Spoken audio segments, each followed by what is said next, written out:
Sarah Martinez stepped through the heavy glass doors of Lincoln High School, her worn-out backpack slung over one shoulder and her heart beating faster than she would have liked. The hallways buzzed with the familiar chaos of teenage life, lockers slamming, friends laughing, and the general noise that came with over 2,000 students trying to navigate their way to first period. But, for Sarah, everything felt foreign and overwhelming. This was her 7th school in 4 years. Her father's military career had taken their family from base to base, state to state, and, now finally, to this small coastal town in Virginia.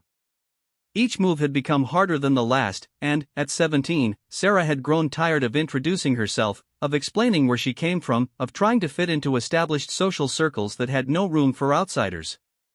She clutched the schedule in her hand, scanning the room numbers as she walked down the main corridor. Students pushed past her without acknowledgement, their conversations continuing as if she were invisible. Sarah had learned to prefer invisibility. It was safer than standing out, easier than trying to explain why she never stayed long enough to form lasting friendships. "Excuse me," she said quietly to a group of girls standing near what appeared to be the main office. "Could you tell me where room 204 is?" The girls turned to look at her, their eyes scanning her from head to toe with the practiced efficiency of teenagers sizing up competition. Sarah's clothes were clean but clearly not expensive, a simple pair of jeans and a plain blue t-shirt that had seen better days. Her dark hair was pulled back in a practical ponytail, and she wore no makeup except for a thin layer of lip balm. "Room 204, one of the girls repeated, her voice carrying a slight mocking tone. "That's AP Chemistry with Mr. Peterson. Are you sure you're in the right class?" Sarah nodded, checking her schedule again. "Yes, I'm sure." "Huh," another girl chimed in, exchanging a glance with her friends. "Well, it's upstairs, 2nd floor, all the way at the end." "Good luck keeping up. Peterson doesn't go easy on anyone, especially transfer students." "Thank you," Sarah said, but the girls had already turned back to their conversation, effectively dismissing her existence.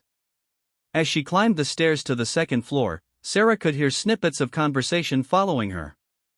Words like weird, quiet, and probably won't last a month drifted up from below. She had heard it all before, in different schools, from different students, but it never stopped stinging. The chemistry classroom was exactly where the girls had said it would be. Sarah slipped in just as the bell rang, taking a seat in the back corner where she hoped to blend into the background. Mr. Peterson, a tall man with graying hair and wire-rimmed glasses, looked up from his desk and noticed her immediately. "Ah, you must be our new student," he said, consulting a paper on his desk. "Sarah Martinez. Welcome to Advanced Placement Chemistry. I hope you're ready to work hard." Every head in the classroom turned to stare at her. Sarah felt heat creeping up her neck as she nodded and tried to sink lower in her seat. "Yes, sir." "Thank you." "Excellent. Now, let's continue with our discussion of molecular bonding." The class proceeded without further incident, but Sarah could feel eyes on her throughout the period. When students were assigned to work in pairs for a lab exercise, she found herself alone as partnerships formed naturally around her. Mr. Peterson eventually paired her with a boy named Marcus, who seemed more interested in staring out the window than engaging in conversation. "So," Marcus said without looking at her, "where'd you transfer from?" "North Carolina," Sarah replied, setting up her portion of the lab equipment with practiced efficiency. "Military family?" he asked, finally, glancing in her direction. Sarah hesitated. She had learned that admitting to being a military kid often led to assumptions that she was either overly disciplined and rigid, or that she was tough and aggressive. Neither stereotype felt particularly helpful in making friends. "Something like that." Marcus shrugged and returned his attention to the window. "Cool. Well, Peterson's pretty strict about lab reports, so we should probably actually do this experiment." For the next 40 minutes, Sarah found herself doing most of the work while Marcus provided minimal assistance. She didn't mind, she was used to working alone, and chemistry had always been one of her stronger subjects. Her father had tutored her in basic sciences when she was younger, during those long evenings when he was home between deployments. When the bell rang, signaling the end of first period, Sarah packed up her materials quickly and headed for the door. She was almost out when she heard Marcus call her name. "Hey, Sarah," he said, catching up to her in the hallway.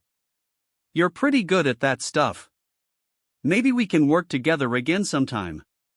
It wasn't exactly friendship, but it was acknowledgement, and Sarah felt a small flutter of hope in her chest.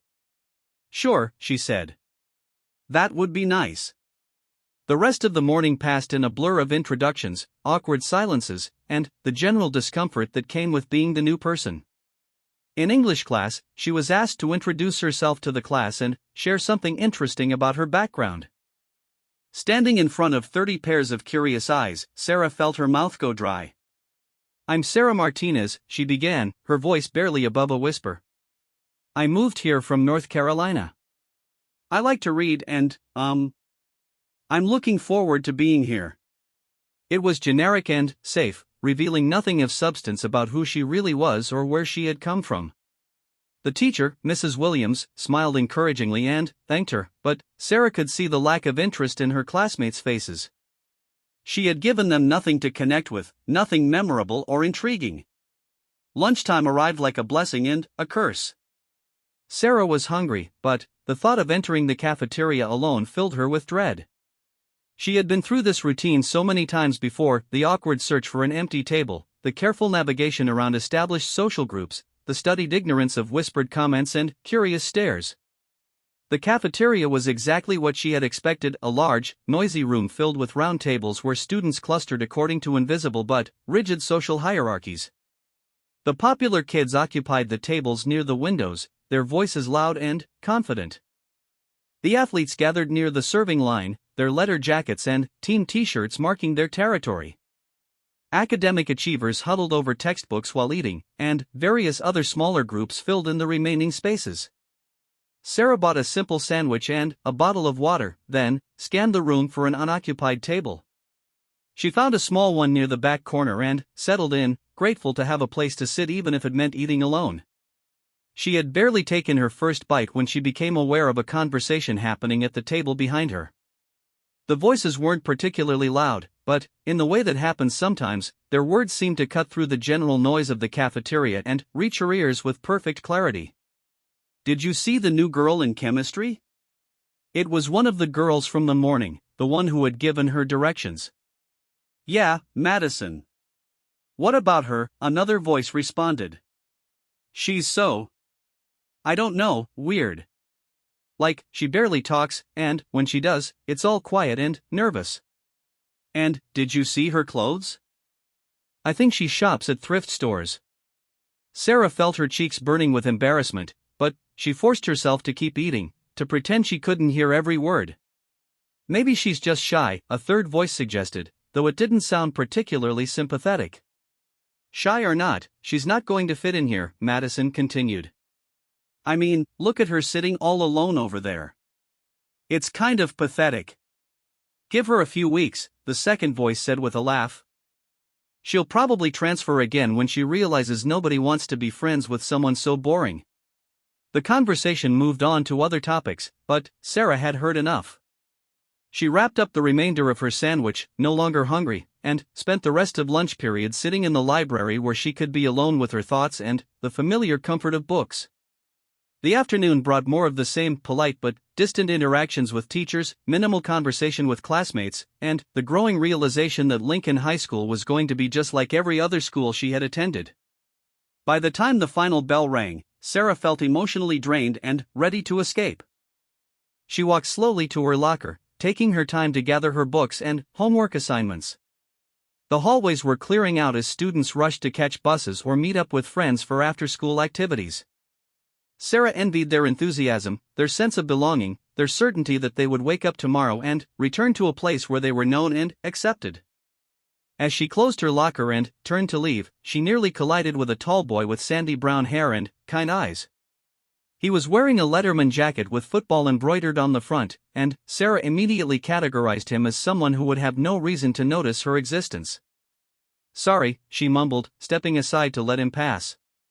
But, instead of walking away, he stopped and looked at her with genuine interest. "You're the new girl, right? Sarah?" She nodded, surprised that he knew her name. "I'm Jake Morrison," he said, extending his hand with a smile. I heard you were in my chemistry class, but I don't think we've officially met. Sarah shook his hand, confused by his friendliness. Nice to meet you. Listen, Jake continued, I know being the new kid can be tough. If you ever need someone to show you around or just want to hang out, let me know. I'm usually in the gym after school for football practice, but I'm free most evenings. It was the first genuinely kind gesture anyone had offered since her arrival, and Sarah felt an unexpected warmth spreading through her chest. Thank you, she said, and meant it. That's really nice of you. No problem, Jake replied. I'll see you in chemistry tomorrow? Yeah, see you tomorrow. As Jake walked away, Sarah felt a glimmer of something she hadn't experienced in a long time, hope. Maybe Lincoln High School wouldn't be exactly like all the others. Maybe, just maybe, she could find a place to belong, at least for a little while. She walked home through the quiet suburban streets, past houses with well-maintained lawns and American flags hanging from front porches. The Martinez family had rented a small two-bedroom apartment on the other side of town, near the base where her father was stationed. It wasn't much, but it was clean and safe, and, after years of temporary housing, Sarah had learned to appreciate the basics. Her mother, Elena, was in the kitchen when she arrived, preparing dinner and humming softly to herself. Elena Martinez was a small woman with dark hair like Sarah's, but her eyes held a warmth and optimism that her daughter sometimes envied. Despite the constant upheaval of military life, Elena somehow managed to make every new place feel like home within a matter of days. How was your first day, Mija? Elena asked, looking up from the vegetables she was chopping. It was okay, Sarah replied, dropping her backpack by the door and joining her mother at the kitchen counter. Just the usual new school stuff. Elena studied her daughter's face with the practiced eye of a mother who had shepherded her child through many difficult transitions. Just okay? Did you meet any nice kids? Sarah thought about Jake's unexpected kindness, about Marcus's practical partnership in chemistry, about Madison's cutting comments in the cafeteria. Maybe. It's too early to tell. Well, Elena said, returning to her chopping, you know it always takes time. But, you're strong, Sarah. Stronger than you give yourself credit for. It was something her mother said often, but Sarah wasn't sure she believed it. Strength, in her mind, meant being tough enough to fight back against the whispers and stares, confident enough to walk into a room full of strangers without feeling like she might disappear. What she had wasn't strength, it was endurance, the ability to survive until the next move, the next fresh start, the next opportunity to reinvent herself in a place where nobody knew her history. That evening, as Sarah sat at her small desk working on homework, she could hear her parents talking quietly in the living room. Her father, Colonel David Martinez, had returned from the base earlier than usual, and their voices carried the serious tone that usually accompanied discussions about their future. How long do you think we'll be here? She heard her mother ask. Hard to say, her father replied. Could be a year, could be 3. The Navy's been talking about some changes to the base structure, but nothing's set in stone yet. Sarah paused in her algebra homework, listening more intently. A year would mean finishing high school at Lincoln. 3 years would mean, well, 3 years would mean something she had never experienced before, staying in one place long enough to truly belong somewhere. The idea was both exciting and terrifying. Exciting because it offered the possibility of real friendships, of being known as more than just the new girl, of having a place where she could be herself without constantly calculating how much of her true personality it was safe to reveal. Terrifying because it meant she would have to learn how to stay, how to invest in relationships that might actually last, how to trust that tomorrow would look essentially the same as today. Later that night, as she lay in bed staring at the ceiling of her new bedroom, Sarah allowed herself to think about the conversation she had overheard in the cafeteria. The words stung, but they weren't particularly surprising. She had heard variations of the same comments at every school she had attended, observations about her quietness, her clothes, her tendency to keep to herself. What bothered her more than the words themselves was the assumption behind them, that being quiet meant being weak, that keeping to herself meant she had nothing to offer, that her reluctance to immediately insert herself into established social groups was somehow pathetic. If only they knew, Sarah thought to herself, what she had seen and experienced in her 17 years of life. If only they understood that her quietness wasn't born from shyness or insecurity, but from a hard-earned understanding that most people weren't interested in the complications that came with military life, the constant goodbyes, the uncertainty, the way everything you thought was permanent could change with a single phone call. She thought about her father, who had been deployed for 8 of her 17 years, missing birthdays and holidays and school plays because duty called. She thought about her mother, who had somehow managed to keep their family together through lonely months and worried nights and the constant stress of loving someone whose job required them to run toward danger instead of away from it. She thought about the base housing they had lived in, where every family dealt with the same fears and uncertainties, where children learned early that life was unpredictable and that the only constant was change itself. In that world, being strong meant something different than it did at Lincoln High School. But none of that mattered now. Tomorrow she would wake up, put on another simple outfit that wouldn't draw attention, and return to a place where her value would be measured by her ability to fit in, to be normal, to pretend that she was just like everyone else. As sleep finally began to claim her, Sarah made a decision. She would give Lincoln High School a real chance. She would try to be more than just the quiet new girl who kept to herself. She would attempt to build the kind of connection she had never allowed herself to pursue before. After all, if they were going to be here for up to 3 years, she might as well make the best of it. And, who knew? Maybe the girl who had learned to survive constant change could also learn to thrive in stability. The last thing she remembered before falling asleep was Jake Morrison's smile and his offer of friendship. It was a small thing, perhaps, but it was something to build on. Tomorrow, she decided, she would try to be a little braver, a little more open, a little more willing to let people see who she really was beneath the careful facade of the perpetual new student. What Sarah didn't know, as she drifted off to sleep in her new room in her temporary home, was that her carefully constructed walls were about to be tested in ways she had never imagined. The quiet strength she had developed through years of constant adaptation was about to be challenged by forces that would push her far beyond her comfort zone and ultimately reveal capabilities she didn't even know she possessed. But that was tomorrow's story. Tonight, she was just a 17-year-old girl trying to find her place in a world that seemed determined to keep her on the outside looking in. The next few weeks at Lincoln High School followed a pattern that Sarah had experienced many times before. She attended her classes, completed her assignments, and gradually became just another face in the hallway, unremarkable, forgettable, and safely invisible. Her teachers appreciated her consistent work and quiet demeanor, while her classmates seemed content to let her fade into the background of their more dramatic teenage lives. Jake Morrison had been true to his word, greeting her with genuine warmth whenever their paths crossed and including her in casual conversations when the opportunity arose. It wasn't friendship exactly, but it was acknowledgement, and Sarah found herself looking forward to their brief interactions in chemistry class and the hallways. Marcus, her lab partner, had also warmed up to her considerably once he realized that working with Sarah meant better grades with less effort on his part. He began seeking her out for study sessions and group projects, though their relationship remained strictly academic. Still, it was progress, and Sarah allowed herself to feel cautiously optimistic about her prospects at Lincoln High. The shift began on a Tuesday morning in late October. Sarah was walking to her locker before first period when she noticed a small crowd gathered near the main entrance. As she got closer, she could see that someone had taped printed photographs to several lockers, and students were clustering around them with the kind of excited energy that usually accompanied drama or scandal. Her stomach dropped as she realized that one of the photographs was taped to her own locker. With growing dread, she pushed through the small group of students to get a better look at what had captured their attention. The photograph was clearly taken with a telephoto lens from a considerable distance.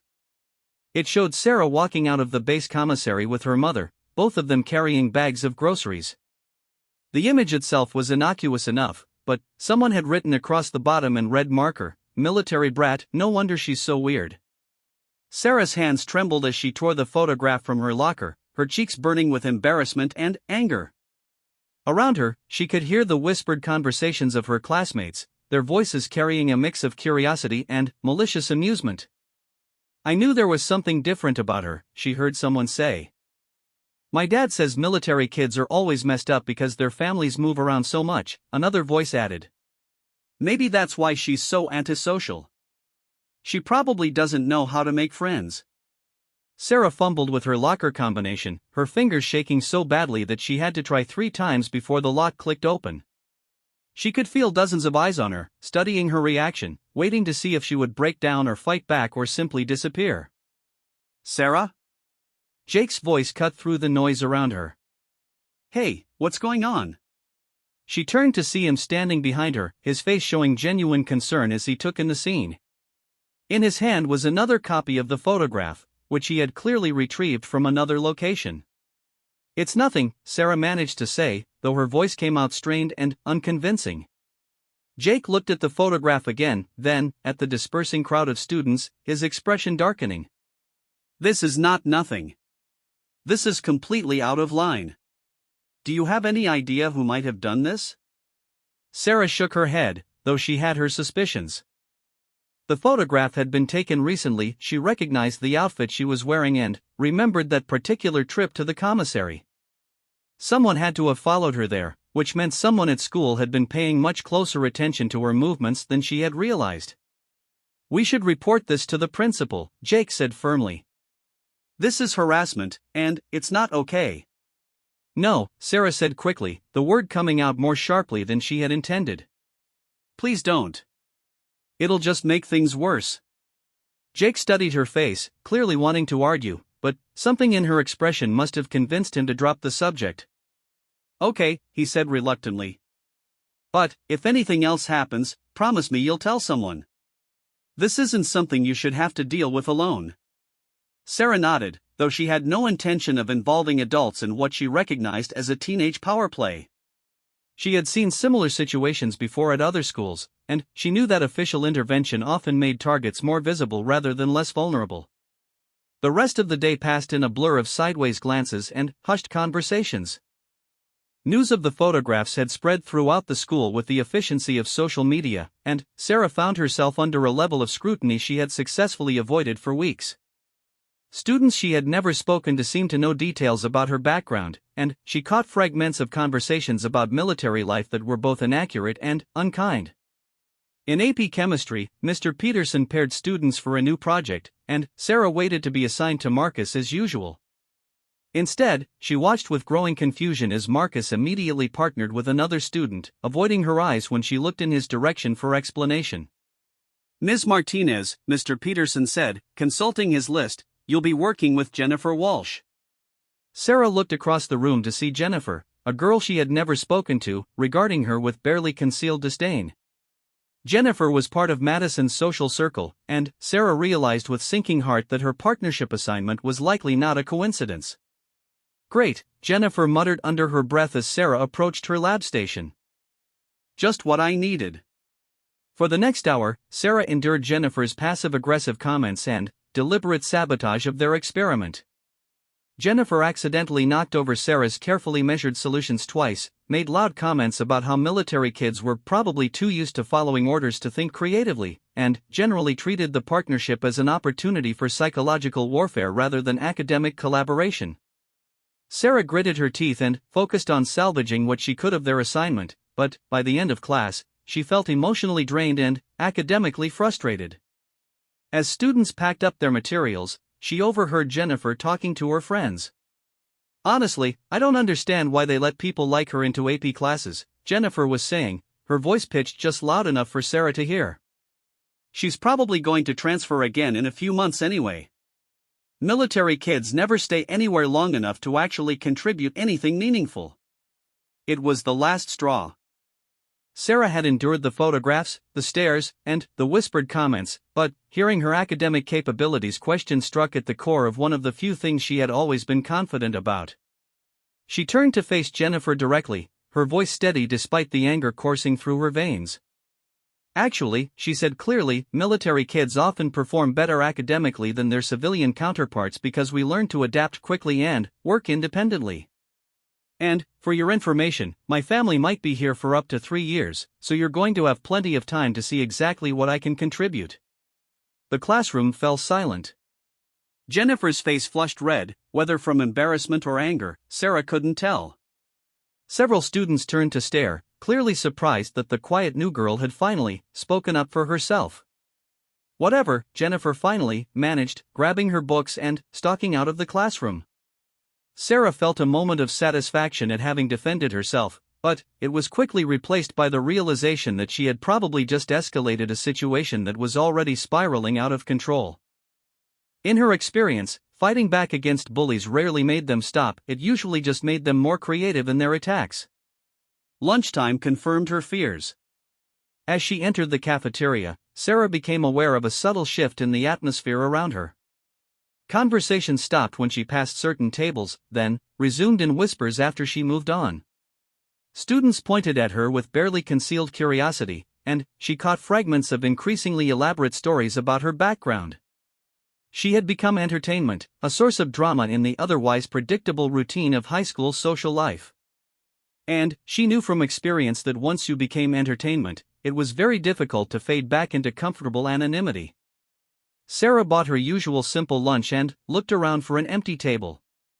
To her surprise, she saw Jake waving at her from a table near the center of the cafeteria. He was sitting with several other students she recognized as football players and popular kids, exactly the kind of group she usually avoided. For a moment, she hesitated. Accepting Jake's invitation would put her in the spotlight even more than she already was, but eating alone would reinforce the narrative that she was antisocial and friendless. Neither option felt particularly appealing, but Jake was the closest thing she had to a friend at Lincoln High, and his offer seemed genuine. She walked over to his table, acutely aware of the conversations that stopped and started around her as she moved through the cafeteria. "Hey Sarah," Jake said with a smile, pulling out an empty chair. "Come sit with us." The other students at the table greeted her with varying degrees of enthusiasm. Some seemed genuinely welcoming, while others appeared to be tolerating her presence for Jake's sake. Sarah sat down carefully, hyper-aware of everything she said and did. "So," said a girl named Ashley, her tone friendly but probing, "Jake told us your dad's in the military. That must be really interesting." "It has its moments," Sarah replied diplomatically. "Do you get to travel a lot?" asked another student, a boy named Derek who played on the football team with Jake. "More than most people, I guess." "That's so cool," Ashley continued. "I've barely been outside of Virginia." "What's the most interesting place you've lived?" Sarah found herself relaxing slightly as the conversation continued. The questions seemed genuinely curious rather than hostile, and she began to share stories about some of the places she had lived. She talked about the military base in Germany where they had lived for 2 years, about the small town in Texas where tornadoes were a regular threat, about the base in California where she had learned to surf during a brief period when her father was stationed there. Her table mates listened with apparent interest, asking follow-up questions and sharing their own travel experiences. For the first time since the morning's incident with the photographs, Sarah felt like she might be having a normal conversation with potential friends. It wasn't until lunch was nearly over that she began to notice something was wrong. Ashley kept asking questions that seemed designed to elicit specific information. When had they moved to Virginia? How long would they be staying? What did her father do on the base? Had she ever lived on base housing?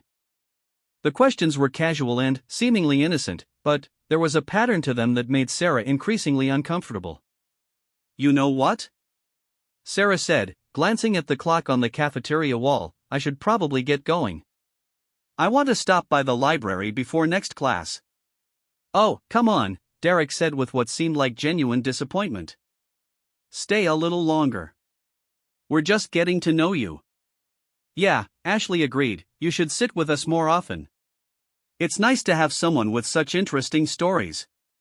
Sarah smiled politely and gathered her things, but something in Ashley's tone made her skin crawl.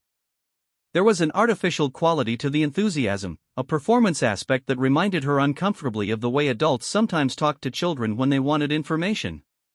As she walked away from the table, she caught a glimpse of Ashley pulling out her phone and typing rapidly. Sarah's stomach clenched with a growing suspicion that she had just been manipulated into revealing more than she had intended. The rest of the afternoon confirmed her fears. By the time she reached her final class, it seemed like every student in the school knew intimate details about her family's military lifestyle. Stories she had shared in what she thought was casual conversation had been twisted and embellished until they bore only passing resemblance to the truth. She overheard someone telling a group of underclassmen that her father was a high-ranking military officer involved in secret government operations. Another conversation suggested that her family moved so frequently because they were running from something. A third group was discussing whether she might be some kind of military spy sent to infiltrate the school. The rumors were absurd, but they were spreading faster than Sarah could have imagined possible.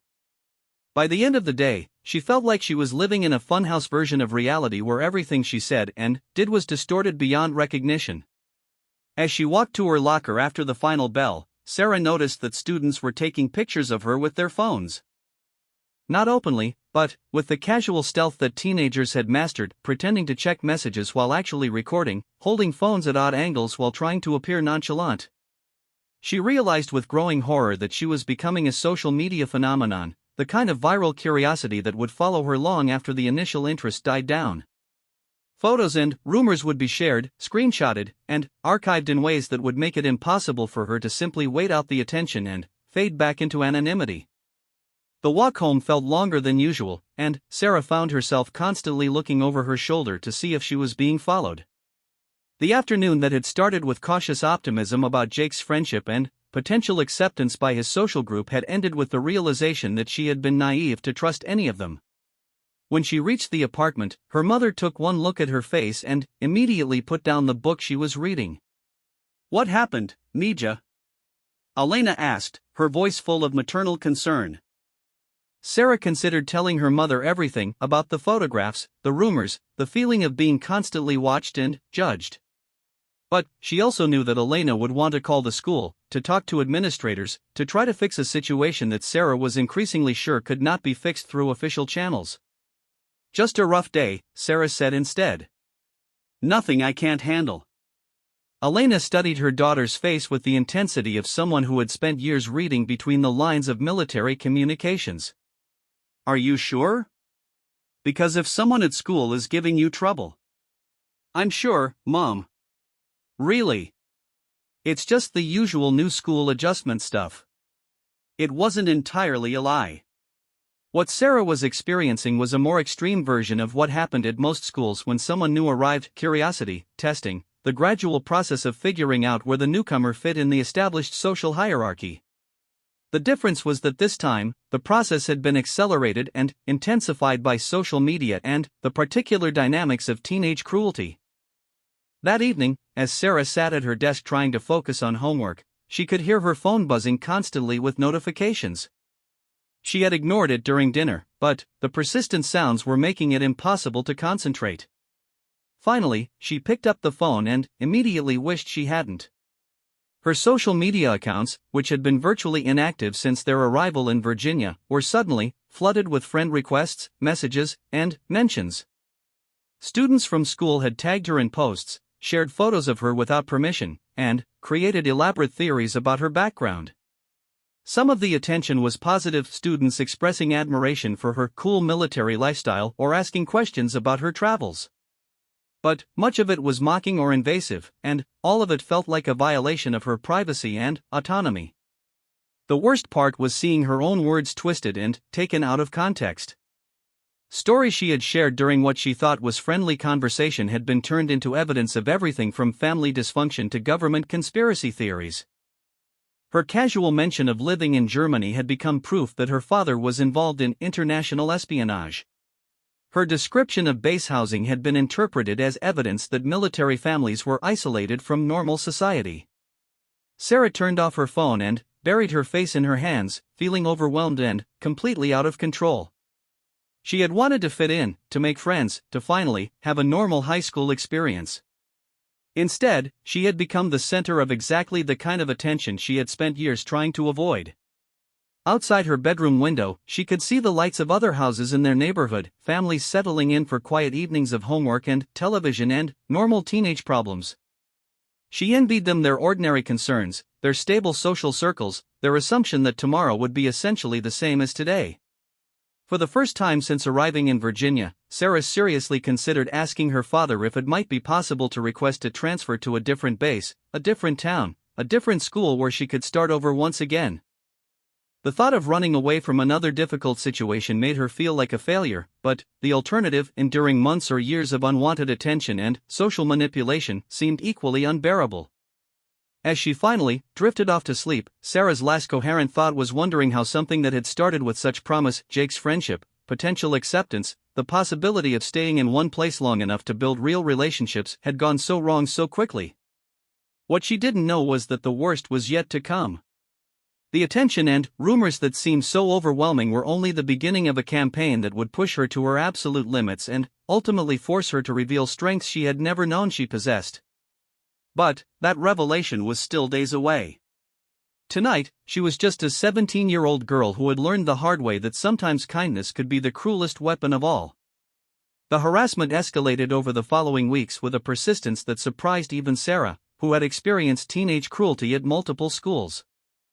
What had begun as curious whispers and invasive questions evolved into a systematic campaign designed to make her daily life as uncomfortable as possible. Madison Cooper emerged as the primary orchestrator, though she was careful to maintain plausible deniability for her involvement.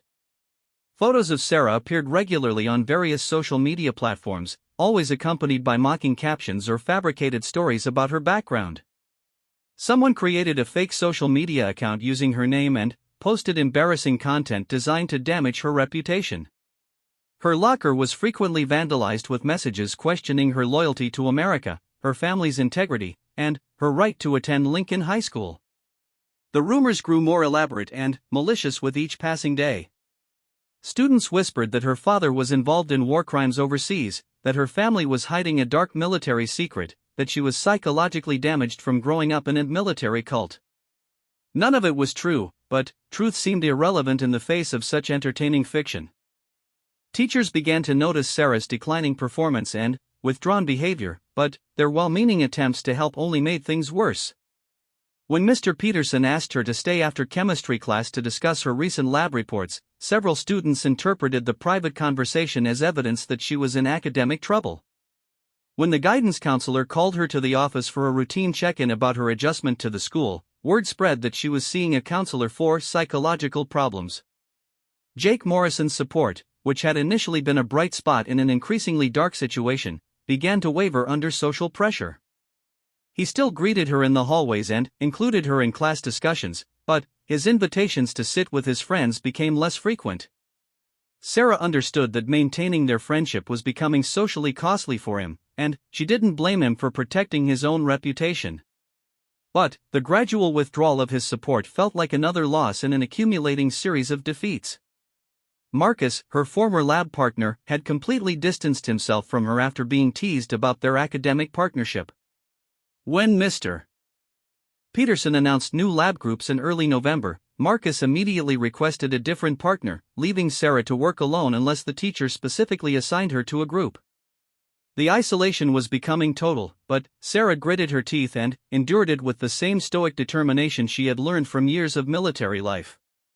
She told herself that this too would pass, that eventually the novelty would wear off and students would find someone new to torment.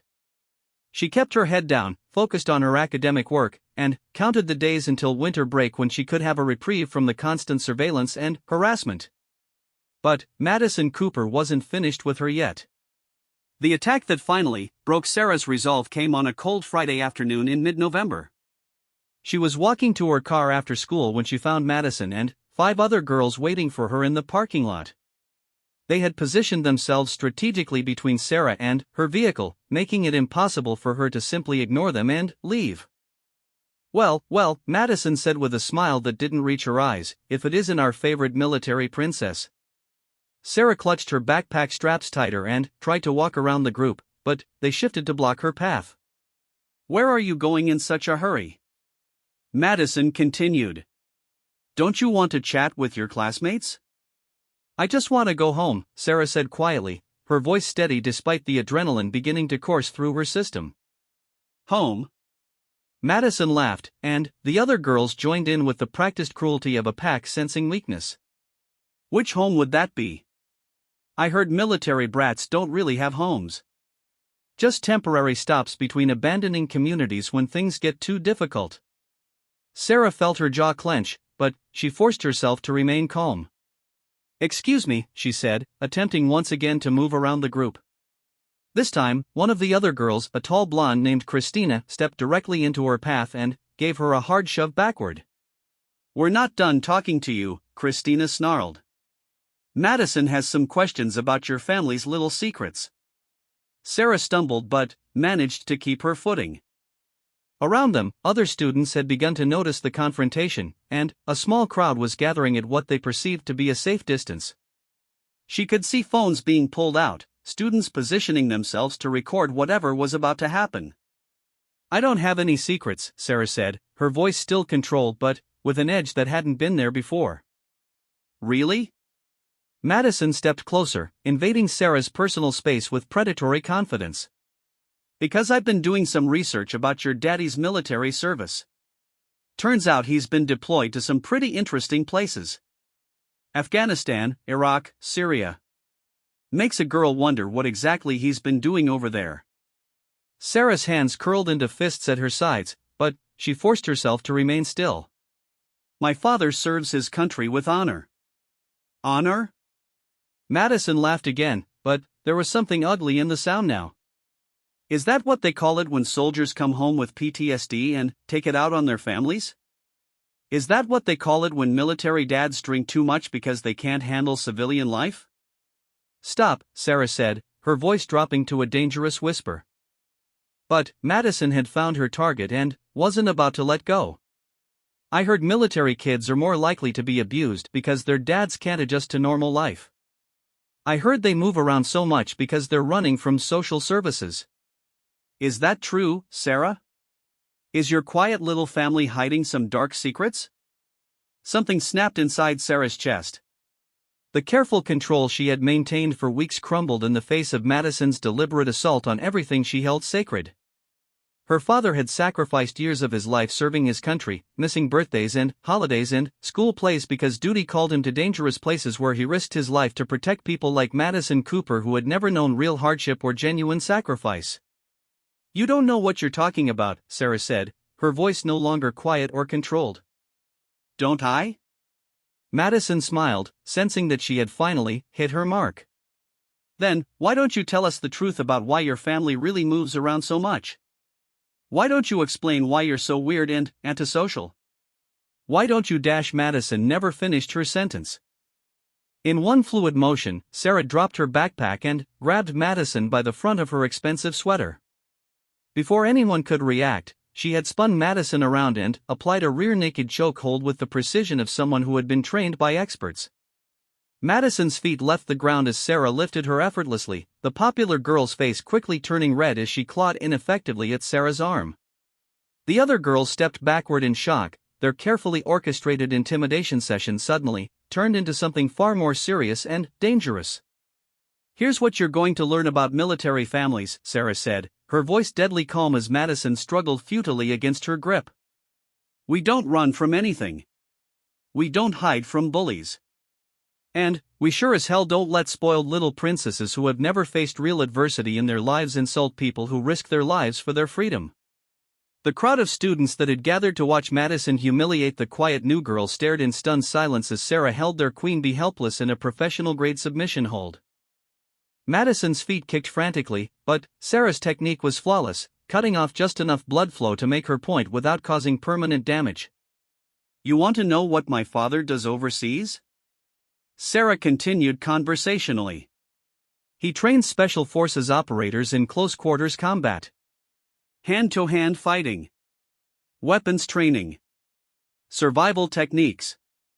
And, you know what he's been teaching me since I could walk? Every single thing he knows." Madison's struggles were becoming weaker, her face turning a deeper shade of red. Christina and the other girls looked around desperately for help, but the circle of watching students seemed frozen by the shocking reversal of power they were witnessing.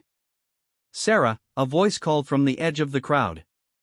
It was Jake, pushing through the ring of students with obvious concern. "Sarah, let her go. You've made your point." For a moment, Sarah's grip tightened, and Madison made a strangled gasping sound. Then, as quickly as she had applied the hold, Sarah released it.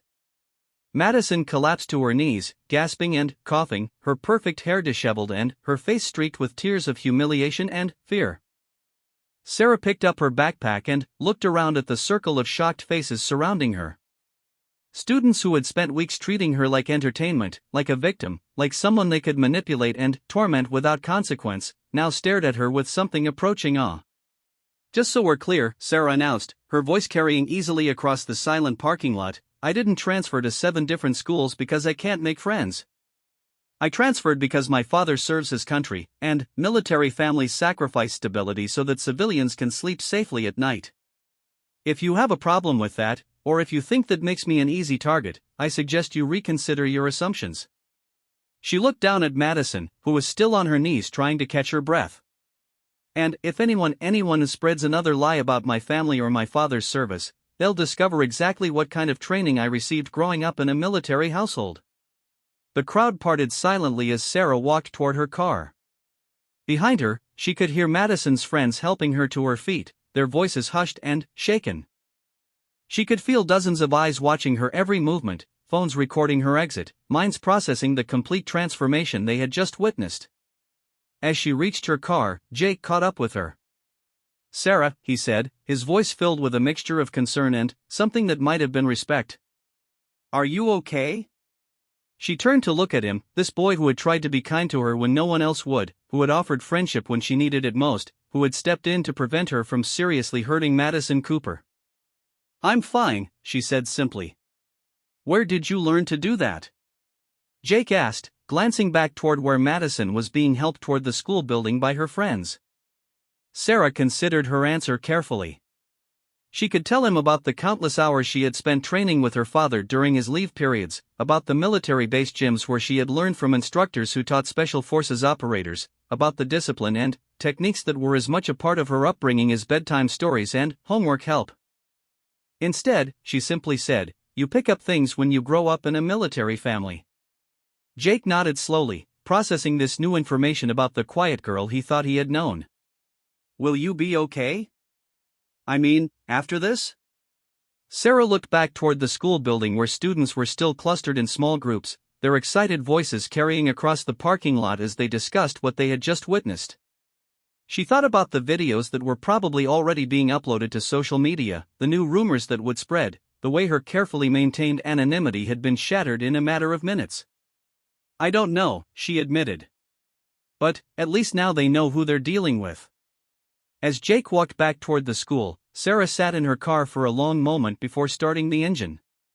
Her hands were steady, her breathing was calm, but she could feel the adrenaline beginning to ebb from her system. She had crossed a line this afternoon, revealed capabilities and training that she had spent years keeping hidden. The drive home gave her time to think about the implications of what had just happened. Madison Cooper would not simply accept the humiliation she had suffered. The video of their confrontation would spread throughout the school and beyond, bringing a different kind of attention than Sarah had experienced before. Instead of being seen as a victim or an oddity, she would now be viewed as a threat. But, for the first time in weeks, Sarah felt like herself again. The quiet, controlled persona she had carefully constructed was gone, replaced by the fierce protectiveness and unwavering strength that her father had taught her to embody. She was no longer hiding from her background or apologizing for her family's service. When she walked into their apartment that evening, both of her parents immediately noticed the change in her demeanor. Her mother looked up from the dinner preparations with a concerned expression, while her father, who had arrived home early from the base, studied his daughter with the trained eye of someone accustomed to reading situations and people. "How was school today, Mija?" Elena asked carefully. Sarah met her father's gaze across the room, seeing recognition there of something she had been trying to keep hidden for months. Colonel David Martinez had not spent 20 years in special operations without learning to recognize the signs of someone who had been pushed to their limit and had finally pushed back. "Eventful," Sarah said simply. Her father nodded slowly, understanding passing between them without need for detailed explanation. "Sometimes," he said quietly, "people need to learn that just because someone chooses to be peaceful doesn't mean they're incapable of being dangerous." Elena looked between her husband and daughter, sensing undercurrents in the conversation that she couldn't quite grasp. "Did something happen at school?" Sarah hesitated, then decided that her parents deserved to know at least part of the truth. There was a confrontation. Some students have been spreading rumors about our family, saying things about Dad's service that weren't true. Today I made it clear that I wouldn't tolerate that anymore. David Martinez leaned forward in his chair, his expression serious but not disapproving. Did you hurt anyone? Not permanently, Sarah replied. But I think I got my point across. Her father was quiet for a long moment, processing this information. Finally, he said, I'm proud of you for standing up for our family. But you need to understand that actions have consequences, especially when you demonstrate capabilities that most people don't expect from a 17-year-old girl. Sarah nodded, knowing he was right. Tomorrow would bring new challenges, new complications, new ways that her life at Lincoln High School would never be the same. But tonight, for the first time in weeks, she felt like she could breathe freely. Over dinner, her parents shared updates from the base and asked about her classes, carefully avoiding any direct questions about the incident in the parking lot. But Sarah could see the concern in their eyes, the way they exchanged glances when they thought she wasn't looking, the careful consideration they were giving to every word. Later that evening, as she sat at her desk working on homework, Sarah's phone began buzzing with notifications. But, this time, instead of mocking posts and invasive questions, she found messages of support from classmates she had never spoken to, friend requests from students who had previously ignored her existence, and even a few messages from upperclassmen expressing respect for the way she had handled Madison Cooper. The video of their confrontation had indeed gone viral within the school community, but the reaction was not what she had expected. Instead of fear or condemnation, many students seemed impressed by her display of skill and her defense of her family's honor. Comments ranged from admiration for her technique to approval of her willingness to stand up to the school's most notorious bully. For the first time since arriving at Lincoln High School, Sarah felt like students were seeing her as an individual rather than as a curiosity or a target. The attention was still intense, but it carried a different quality, respect rather than mockery, interest rather than invasion. As she prepared for bed, Sarah reflected on how dramatically her situation had changed in the span of a single afternoon. Tomorrow she would walk into school not as the quiet new girl who could be intimidated and harassed with impunity, but as someone who had demonstrated that she was capable of defending herself and her family with skills that most of her classmates could only dream of possessing. The transformation felt both liberating and terrifying. She had spent so many years learning to blend in, to avoid standing out, to navigate new social situations without revealing too much about her background or capabilities. Now all of that careful camouflage was gone, stripped away in a moment of protective fury that had revealed exactly who Sarah Martinez really was beneath the carefully constructed facade. But, as she drifted off to sleep, Sarah realized that she didn't regret her actions. For too long she had allowed others to define her, to spread lies about her family, to treat her like she was less than human simply because they didn't understand the sacrifices military families made. If defending her father's honor and her family's integrity meant dealing with new complications and challenges, then, so be it. Tomorrow would indeed bring a different set of problems, but at least they would be problems faced by someone who was no longer hiding who she really was. And sometimes, Sarah thought as sleep finally claimed her, that was worth any amount of additional difficulty. What she couldn't have imagined was that her display of skill and strength would attract the attention of people who recognized her potential for something far greater than high school social dynamics. Forces were already in motion that would soon test everything she thought she knew about herself and her future in ways she never could have anticipated. The transformation in Sarah's social status at Lincoln High School was immediate and dramatic. Students who had previously treated her with indifference or hostility now regarded her with a mixture of respect and wariness. Conversations stopped when she entered a room, not out of mockery but out of genuine curiosity about the quiet girl who had revealed herself to be far more formidable than anyone had imagined. Madison Cooper had not returned to school the Monday following their confrontation. According to rumor, she was claiming to be traumatized by the incident and was considering pressing charges. Her absence only added to the mystique surrounding Sarah, and students found themselves re-evaluating everything they thought they knew about the military family's daughter. Jake Morrison approached Sarah at her locker on Tuesday morning, his expression serious but not unfriendly. "Can we talk?" he asked, glancing around to ensure they had relative privacy. Sarah nodded and closed her locker, following him to a quiet corner near the library where they could speak without being overheard. "Look," Jake began, "I need to ask you something, and I hope you'll be honest with me. What you did to Madison the other day, that wasn't something you learned in a basic self-defense class. That was professional-level training." Sarah studied his face, trying to gauge his motivations for asking. Over the past few weeks, she had learned to be suspicious of seemingly innocent questions, but Jake's concern appeared genuine. "My father taught me to defend myself," she said carefully. "Your father," Jake repeated, his voice thoughtful. "Who you said serves in the military." "That's right." Jake was quiet for a moment, processing something. "Finally," he said, "my uncle works for the Department of Defense. He specializes in analyzing terrorist threats and international security issues. Last night he called my dad with some questions about you." Sarah felt a chill run down her spine. "What kind of questions?" "Questions about your background, your family's movements over the past few years, your father's assignments." Jake paused, watching her reaction carefully. "Sarah, who is your father, really?" The question hung in the air between them, loaded with implications that Sarah was only beginning to understand. She had spent so many weeks trying to keep her family's true circumstances private, deflecting questions and avoiding specifics, that she had never considered that someone might investigate their background independently. "What did your uncle tell you?" she asked instead of answering. "He told me that Colonel David Martinez isn't just any military officer," Jake said quietly. "He told me that your father is one of the most highly decorated special operations commanders in the Navy.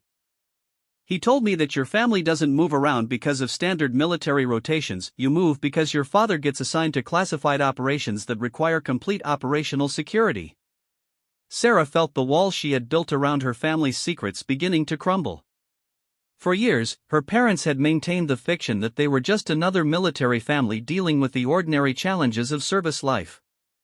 The truth was far more complex and dangerous.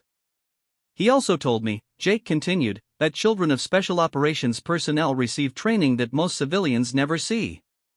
Training designed to ensure they can protect themselves if their father's enemies ever target the family." "Jake," Sarah began, but he held up a hand to stop her. "There's more," he said. "My uncle did some research after our conversation. Apparently, there have been 3 credible threats against your family over the past 4 years. Death threats from terrorist organizations who identified your father as a primary target. That's why you move so often, isn't it? Not for his career, but for your safety." Sarah stared at him, her mind racing as she tried to process the implications of what he was saying. Her parents had never told her about specific threats, but she had always sensed that their frequent relocations involved more than just military convenience. "How much do you know about what your father actually does?" Jake asked gently. "I know he serves his country," Sarah said, but even as she spoke, she realized how inadequate that answer was.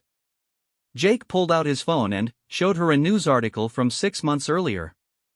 The headline read, "Navy SEAL Team Eliminates High-Value Terrorist Target in Syria." The article was heavily redacted, but it mentioned a mission commander identified only as Colonel D. Martinez. Sarah's hands trembled as she read the article. She had known her father was involved in dangerous operations overseas, but seeing it confirmed in black and white made it suddenly, terrifyingly real.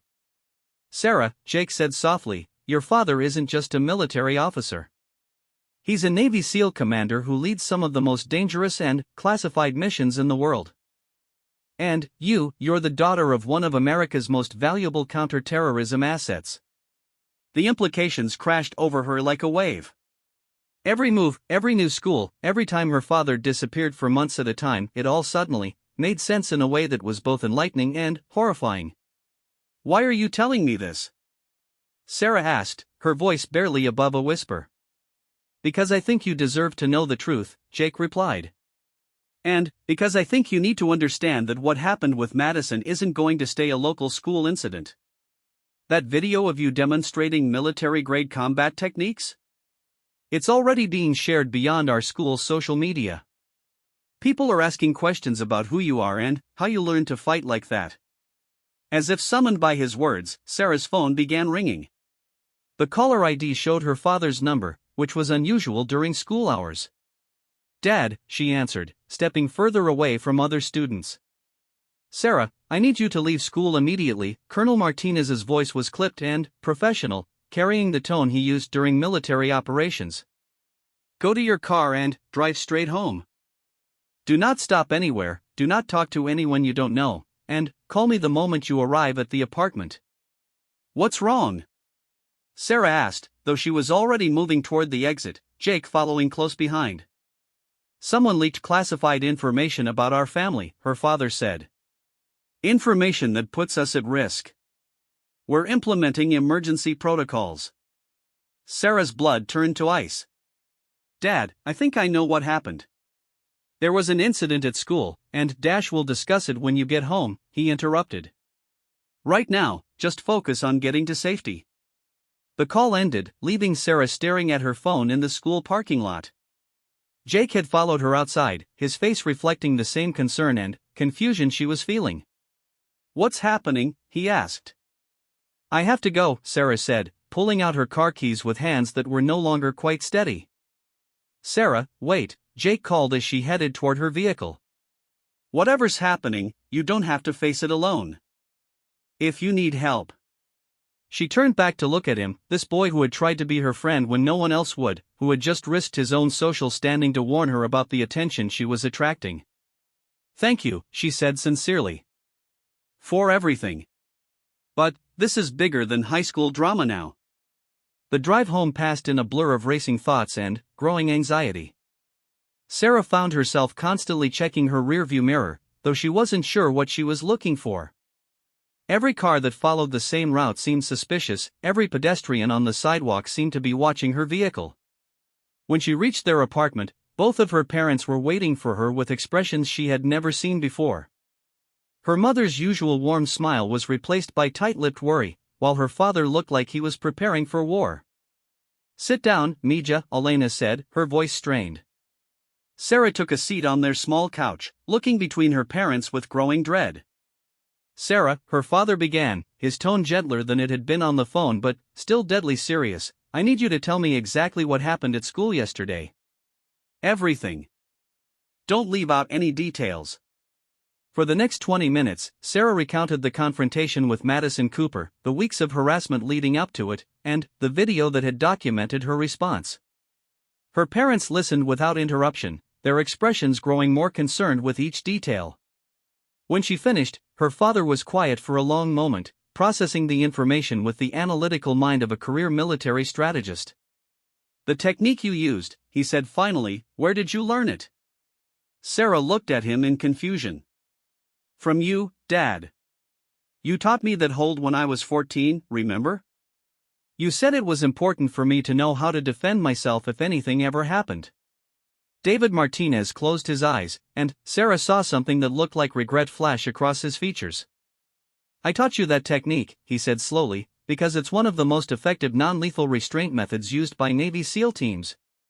It's not commonly known outside of special operations communities." The implication hit Sarah like a physical blow. "You mean by using it, I basically announced to anyone who recognized it that I have special forces training?" "That's exactly what I mean," her father confirmed. "And the video of you demonstrating that technique has now been viewed by thousands of people, including some who know exactly what they're looking at." Elena reached over and took Sarah's hand, her touch warm but trembling slightly. "Your father received a call this morning from his commanding officer," she said softly. "Someone identified our family through the video. Someone who knows about your father's work and our situation." "What does that mean?"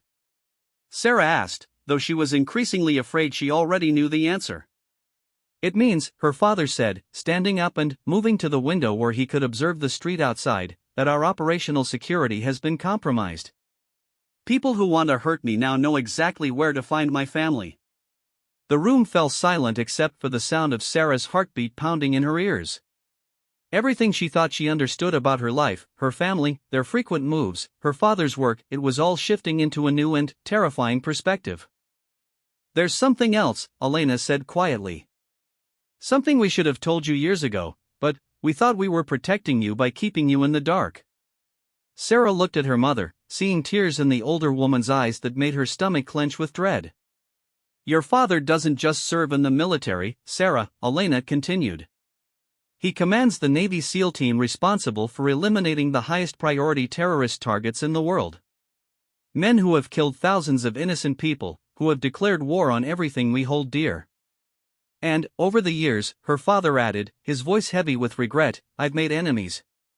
Powerful, dangerous enemies who would do anything to get revenge against me and my family." Sarah felt the world shifting around her, everything she thought was solid suddenly revealed to be built on secrets and hidden dangers. "How long have you known?" she asked.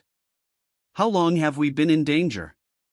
Her parents exchanged a look loaded with years of worry and difficult decisions.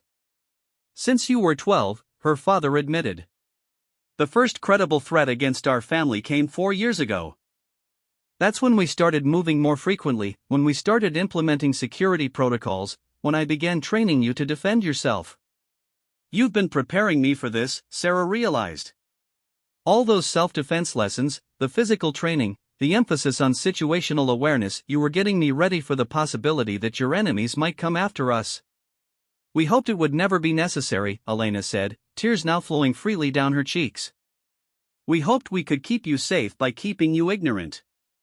But, now the video changes everything," Sarah's father finished. "By demonstrating advanced combat techniques, you've essentially announced to the world that you're the daughter of a special operations commander. And that makes you a target." The implications crashed over Sarah in waves. Her quiet high school drama, her desire to fit in and make friends, her frustration with being treated like an outsider, all of it suddenly seemed trivial compared to the reality of international terrorists who might now be hunting her family. "What happens now?" she asked, surprised by how calm her voice sounded despite the chaos in her mind. "Now," her father said, "we implement emergency protocols. We disappear. New identities, new location, complete operational blackout until my team can assess and neutralize the threat." "You mean we're running away again?" Sarah said, but this time there was no accusation in her voice, only understanding. "We're protecting you," Elena corrected. "And giving your father's team time to hunt down anyone who might use that video to track us." Sarah stood up and moved to the window beside her father, looking out at the quiet suburban street where she had imagined building a normal teenage life.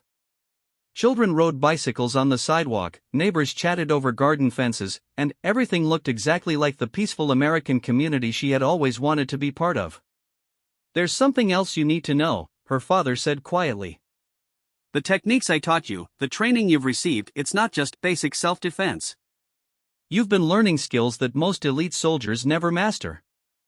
Yesterday, when you took down Madison Cooper, you demonstrated capabilities that some Navy SEALs would respect." Sarah turned to stare at him, processing this new information. "What are you saying?" "I'm saying that you're not just the daughter of a Navy SEAL," David Martinez said with something that might have been pride in his voice. "You have the instincts, the training, and the mindset to be one yourself, if you choose that path." The suggestion hung in the air between them, impossible and thrilling and terrifying all at once. "But first," Elena interjected, "we have to survive the consequences of yesterday's revelation." Over the next several hours, Sarah watched her parents transform from the loving, worried couple she had always known into efficient operational professionals implementing security protocols with military precision. Within 2 hours, they had packed only essential items, arranged for new documentation, and prepared to disappear from Virginia as completely as if they had never existed. As they loaded their few belongings into an unmarked vehicle that her father had somehow arranged, Sarah took one last look at the apartment where she had begun to imagine building a stable life. "I'm sorry, Mija," Elena said, following her daughter's gaze. "I know you were starting to feel at home here." Sarah considered this, thinking about Jake's friendship, about the respect she had earned from her classmates, about the possibility of finishing high school in one place. "It's okay," she said finally, and realized she meant it. "I think I'm finally ready to stop running from who I really am." As their car pulled away from the curb, Sarah caught a glimpse of a black sedan parked across the street, its occupants watching their departure with professional interest. She couldn't tell if they were her father's colleagues providing security, or potential threats conducting surveillance, but she found herself analyzing their positioning and escape routes with skills she hadn't realized she possessed. For the first time in her life, Sarah Martinez was fully awake to who she was and what she was capable of. The quiet girl who had tried so hard to blend into the background was gone, replaced by someone who understood that her true strength lay not in hiding from her extraordinary background, but in embracing the remarkable capabilities it had given her. The road ahead was uncertain and undoubtedly dangerous, but as they drove toward a new life and new challenges, Sarah felt a strange sense of anticipation rather than fear. She was no longer running away from her identity, she was running toward the fulfillment of potential she was only beginning to understand. Behind them, Lincoln High School grew smaller in the distance, along with her brief attempt at a normal teenage life. Ahead lay a future that would test every skill her father had taught her and every ounce of strength she possessed. But, for the first time in her 17 years, Sarah Martinez felt ready to face whatever challenges awaited the daughter of America's most dangerous Navy SEAL commander. The quiet new girl was gone forever, replaced by someone far more formidable and infinitely more dangerous. And, in the end, that transformation would prove to be exactly what the world needed from her.